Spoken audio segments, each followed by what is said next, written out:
Hyderabad metro రైలు ప్రయాణికుల జేబులకు చిల్లు పెట్టేందుకు కాంగ్రెస్ సర్కారు సిద్ధమవుతుంది. రెండింతల టికెట్ ధరలు పెంచేందుకు ప్లాన్ చేస్తుంది. ఎల్లాంటితో పంతానికి పోయి వాటా కొనుగోలు చేసిన రేవంత్ ప్రభుత్వం ఇప్పుడు నష్టాల నుంచి ఎలా బయటపడాలో తెలియక దిక్కుతోచని స్థితిలో పడింది. టికెట్ల ధరలు పెంచడంతో పాటు మెట్రో భూములను తన అనుయాయులకు కట్టబెట్టేందుకు రేవంత్ రెడ్డి స్కెచ్ వేస్తున్నట్టు తెలుస్తోంది.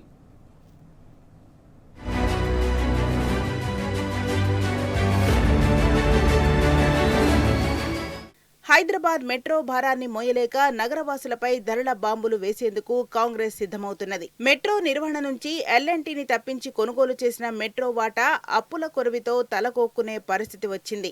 ఆదాయం కంటే నిర్వహణ, అప్పుల భారమే ఎక్కువగా ఉన్న మెట్రో గుదిబండను మోయలేక ఓ ప్రైవేట్ సంస్థకు కట్టబెట్టనుంది. ఆ తర్వాత మెట్రో టికెట్ ఛార్జీల భారాన్ని నగరవాసులను ముక్కుపిండి మరీ వసూలు చేసేందుకు అడుగులు వేస్తున్నది.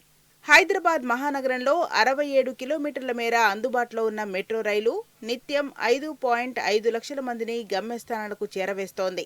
అయితే టికెట్, రియల్ ఎస్టేట్తో పాటు ప్రకటనల రూపంలో వచ్చే రెవెన్యూ అంచనాలకు చేరకపోవడంతో మెట్రో ప్రారంభించిన ఏడాదిలోనే అప్పుల భారం మొదలైంది.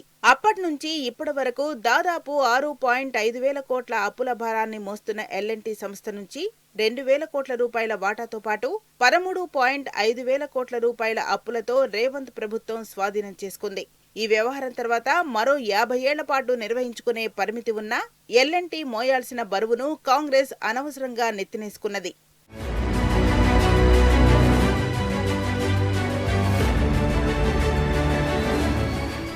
కర్ణాటకలో కాంగ్రెస్ సర్కార్ అధికారంలోకి రావడంతోనే మెట్రో నిర్వహణ సౌలభ్యం కోసం టికెట్ ధరలను 50% పెంచింది. తాజాగా మెట్రో విస్తరణ కోసం సాగిపోతున్న ఎల్ఎన్టీ సంస్థతో తెగదెంపులు చేసుకున్న సర్కార్ మొత్తం 15,000 కోట్ల రూపాయల భారాన్ని మోయనుంది. దీనికి అదనంగా నిర్వహణ, వార్షికంగా వచ్చే వడ్డీల భారాన్ని కలుపుకుంటే తడిసి మోపెడవనుంది.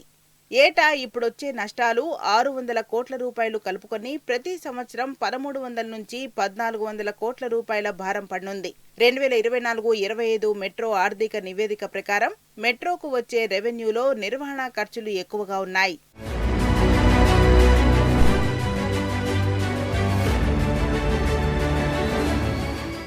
మెట్రో నిర్వహణ విషయంలో ఎల్ఎన్టీ మెట్రో సంస్థ మొదటి నుంచి అప్పుల భారంతోనే నెట్టుకొస్తున్నది. 2018 నుంచి పూర్తి స్థాయిలో మెట్రో అందుబాటులోకి వచ్చినా అంచనాలకు తగినట్లుగా రెవెన్యూ, ప్రయాణికులు పెరగలేదు. దీంతో అనివార్యంగానే ఇన్నాళ్లు నష్టాల భారాన్ని మరో 35 నుంచి 40 ఏళ్లు మోయాల్సి ఉండేది. కానీ మెట్రో విస్తరణ పేరిట ఎల్ఎన్టీ సంస్థతో రేవంత్ రెడ్డి పంతానికి పోవడంతో నగరం మెట్రో నిర్వహణ నుంచి తప్పుకోవడమే ఉత్తమమనే ఆలోచనకు ఆ సంస్థ వచ్చింది. దీనికి సీఎం వ్యవహార తీరుతో రాష్ట్ర ఖజానాపై పడే 15,000 కోట్ల రూపాయలతో పాటు ఏటా వచ్చే 1,300 నుంచి 1,400 కోట్ల రూపాయల వడ్డీ, నిర్వహణ భారం అదనంగా మారనుంది. వీటన్నిటి నుంచి తప్పించుకోవడానికి ఇప్పుడున్న టికెట్ ధరలను 100% పెంచినా బ్రేక్ ఈవెన్ రావడానికి కనీసం 30 నుంచి 35 ఏళ్లు సమయం పడుతుందని ఆర్థిక నిపుణులు చెబుతున్నారు.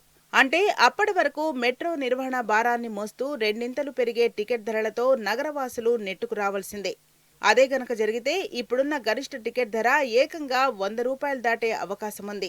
దీంతో చివరకు నగరవాసులకు అత్యంత ఖరీదైన రవాణా వ్యవస్థగా హైదరాబాద్ మెట్రో మిగిలిపోనుంది.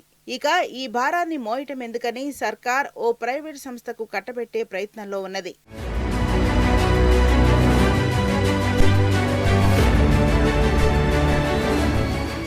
ప్రస్తుతం ఉన్న 67 కిలోమీటర్ల మెట్రో వ్యవస్థను రెండో దశ విస్తరణలో 144 కిలోమీటర్ల మేర పొడిగించేందుకు 45,000 కోట్ల రూపాయల అంచనాతో ప్రభుత్వం ప్రతిపాదనలు సిద్ధం చేసింది.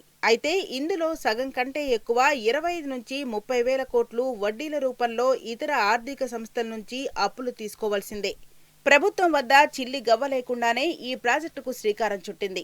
కానీ ఇప్పుడున్న అప్పుల భారం, అదనంగా రాబోయే అప్పులు కలిపితే మెట్రో పేరిట మొత్తంగా 30 నుంచి 45,000 కోట్ల రూపాయలు కానున్నాయి. వీటి వడ్డీ భారం కూడా 10 నుంచి 11% పైనే ఉంటుందనే అంచనా. ఇప్పటి వరకు కాంగ్రెస్ సర్కార్ చేసిన అప్పులతో వడ్డీ రేటు ఇప్పుడున్న దానికంటే అదనంగా 6% ఎక్కువే ఉంటుంది. వీటన్నిటినీ సమన్వయం చేసుకుంటే మెట్రో విస్తరణకు నిధులు ఎలా సర్దుబాటు చేసుకుంటుందనేది చిక్కు ప్రశ్నగా మారింది.